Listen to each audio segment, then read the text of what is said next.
जिले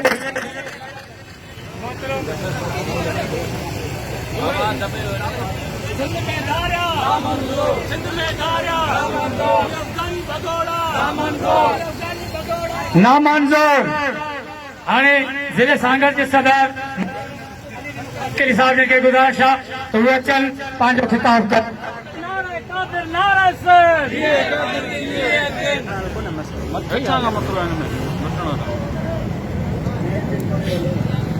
हेलो बिस्मिल्लाहिर्रहमानिर्रहीम जाग भिटाई घोट हिते भींग करे या बुछड़ा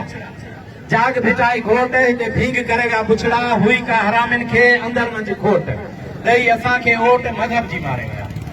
दोस्तों साथियों अजो को जेको असा जो एहतजाज आ एहतजाजी जेका रैली निकती आ स्टेशन चौक का वठी जेका प्रेस क्लब ताईं पहुती आ उन एहतजाजी रैली में सभई दोस्त जेके भी असां चंद कदम गॾिजी आया आहिनि उन्हनि असां सां हिमत अफ़ज़ाई ऐं जेको आहे सो पंजाब जो मुज़ाहिरो कयो आहे असां उन्हनि सभिनि जी महिरबानी मञूं था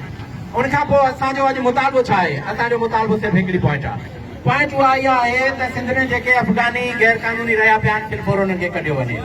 चाहे जो जॾहिं 84 खां पोइ जॾहिं हिते लोध अची किरी हुते जॾहिं जंग जो माहौल थो अफ़गानिस्तान में थो थिए त उन खां पोइ वरी जॾहिं हिते था अचनि हिते पनाहगी थी अची रहनि था पर उन्हनि खे हिते असांजी सिंध हुकूमत वफ़ाक़ी हुकूमत असांजी पाकिस्तानी हुकूमत ऐं असांजा ॿिया दलाल जेके आहिनि हिते जा सिंधी जेके दलाल बि आहिनि ऐं जेके कुझु ॿियनि ॿोलियुनि ॻाल्हाईंदड़ उहे जेके दलाल आहिनि उन्हनि छा कयो आहे जो उन्हनि खे डोमिसाइल बि ठाहे ॾिना आहिनि उन्हनि खे PRC ठाहे ॾिनियूं आहिनि उन्हनि खे नेशनल कार्ड ठाहे ॾिना आहिनि उन्हनि खे NIC ठाहे ॾिनी वई आहे त जीअं उहे वञी रोज़गार कनि उन खां पोइ सिंध हुकूमत हिते हिकिड़ो ॿियो वरी मसइलो पैदा कयो सिंध हुकूमत इहो मसइला पैदा कयो त आगा सराज दुरानी हिकिड़ो वॾो अफ़गानी आहे जंहिं पाण सीधा दलेरी सां चयो त आउं अफ़गानी आहियां जिते बि अफ़गानी जो पघर वहंदो आगा सराज दुरानी हुते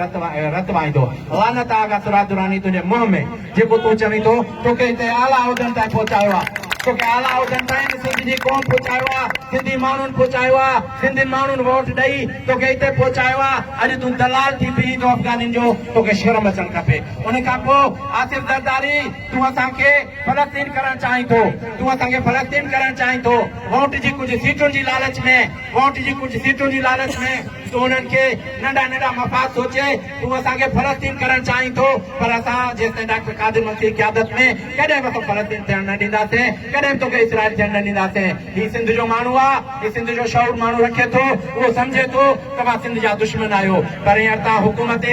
कुर्सियुनि ते वेठा आहियो तव्हां हींअर पावरफुल आहियो पर जेॾीमहिल तव्हां लथो तव्हां सां जेॾीमहिल कुर्सियूं छिनियूं वयूं तव्हां कंहिं उहिदा छिना विया त तव्हां कंहिं गली मां कोन मटे सघंदो कंहिं रस्ते तां कोन वञी सघंदो जितां बि वेंदो हीउ सिंध जो नौजवान हीउ सिंध जो शौर तव्हांखे हुते जूता ऐं बेदा ऐं चमाटा हणंदो जीअं तव्हांजो वञणु उतां महाल थी वेंदो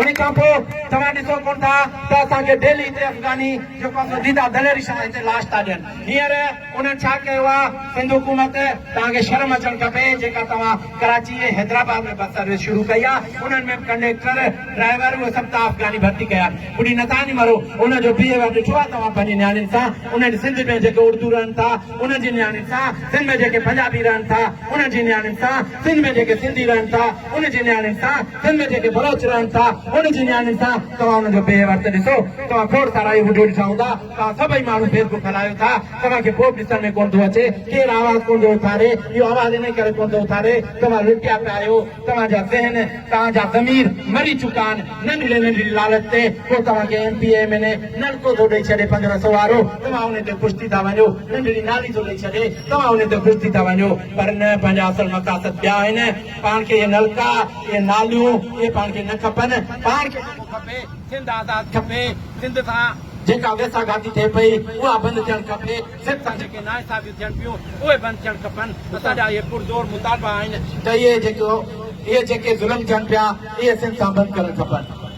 जेकॾहिं न थिया अञा ताईं बि नथा थियनि आख़िर भला असां इहो पुछणु चाहियूं था सिंध हुकूमत खां वफ़ाक़ खां तव्हां अफ़गानियुनि खे कहिड़े ख़ातिर आहियो था कहिड़ी तव्हांखे मजबूरी आहे जो हिते तव्हां पंहिंजा पीउ करे रहियो वेठा आहियो तव्हांखे शर्म अचणु खपे तव्हांखे नेशनल ॾेई रहियो वेठा आहियो हिते तव्हां वञो असां जेकॾहिं पंजाब में छो नथा वञी अफ़गानी तव्हां वञो हुते मूंखे तव्हां ॾेखारियो जेकॾहिं अटे में लूणु बराबरि को हिकिड़ो अधु रहंदो त उहो हुते महसूसु कंदो तव्हां धारियुनि में वेठो आहियां ऐं पंहिंजे जेको आहे आऊं मक़ामी माण्हू न आहियां गैर मक़ामी आहियां आहियां ऐं हिते रोज़गार करण आयो आहे पर हिते ऐं तव्हांखे शहदादपुर में ॿुधाइण थो चाहियां तव्हां शहदादपुर में वञो जिते बि अफगानी वेठो आहे तव्हांजे हिते सिंधी माण्हू लोकल माण्हू जेको वेंदो उर्दू ॻाल्हाईंदड़ हुजे पंजाबी ॻाल्हाईंदड़ हुजे कहिड़ी ॿोली ॻाल्हाईंदड़ हुजे भले हिते असांजो पश्तून ॻाल्हाईंदड़ छो न हुजे जेको स्टेक होल्डर आहे असां जेको सिंध में रहियो आहे पर उहो जंहिं महिल अफगानी सां ॻाल्हाईंदो त अफगानी सां ईअं ॻाल्हाईंदो त तूं ग़ुलाम आहीं ऐं तुंहिंजो आका आहियां जेकॾहिं इहे पावर हिननि खे न ॾिना वञनि हा सिंध हुकूमत न ॾिए हा त असां सां अॼु हालत न हुजे हा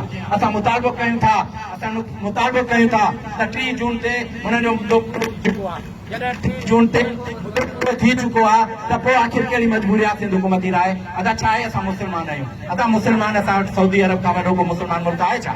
सऊदी अरब खां वधीक को अमीर मुल्क आहे छा असांजे पाकिस्तान हिते सिंध में असांजा माण्हू त ख़ुदकशियूं पिया कनि असांजा माण्हू हिते बेरोज़गारी जे करे डेली ख़ुदकशियूं पिया कनि अलाए केतिरा माण्हू असांजा मरनि पिया अटो तव्हां हिते ॾिसो कि 150 ते किलो ते अची पहुतो आहे इहो इहे जेको गैर कानूनी जेके माण्हू रहिया पिया आहिनि इन्हनि जी जेका इहा मिली भगत आहे ऐं इन्हनि जे करे असांखे जे नौजवान खे रोज़गार कोन थो मिले कराची जूं फैक्ट्रियूं उन्हनि में बदमाशी अफगानियुनि जी जेके ॿिया नंढा वॾा रोज़गार आहिनि उन्हनि सभिनि ते हावी उन्हनि खे अफगानियुनि खे कयो वियो आहे उन जे लाइ असांजो मुतालबो आहे महिरबानी करे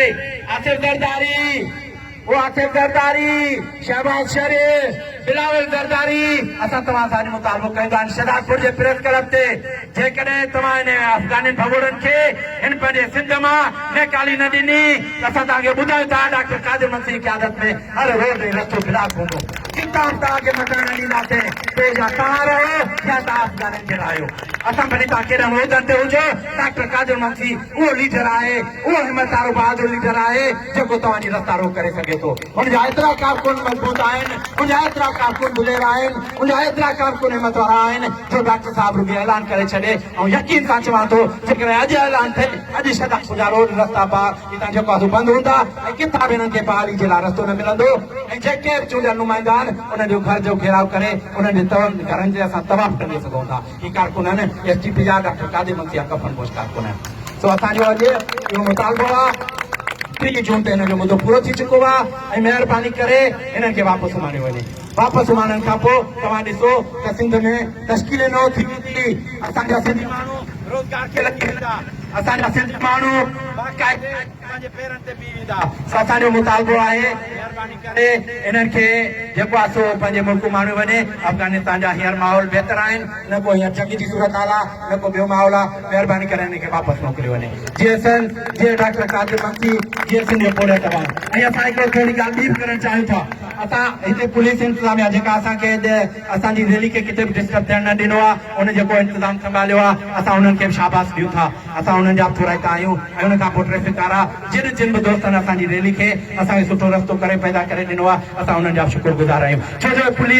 पुलिस खे बि ॾिसो तव्हां केतिरा पंहिंजा सिंध जा नौजवान पुलिस वारा उन्हनि मारिया आहिनि अफगानियुनि केतिरा रेंजर्स वारा मारिया आहिनि केतिरा ॿिया माण्हू मारिया आहिनि सो केतिरा ट्रैफिक वारनि खे वीचारनि खे हुते नेठि इहो थियो जो उन्हनि खे बुलेट प्रूफ जैकेट ॾिना विया उन्हनि खे रोज़मर्रा जा जेको आहे सो लाश बि ॾिना विया उन्हनि जे लाइ असां उन्हनि जी मजबूरी सम्झूं था उन्हनि जी हमदर्दी जो असांखे ख़्यालु आहे महिरबानी GSN जी डॉक्टर कादिर मंसी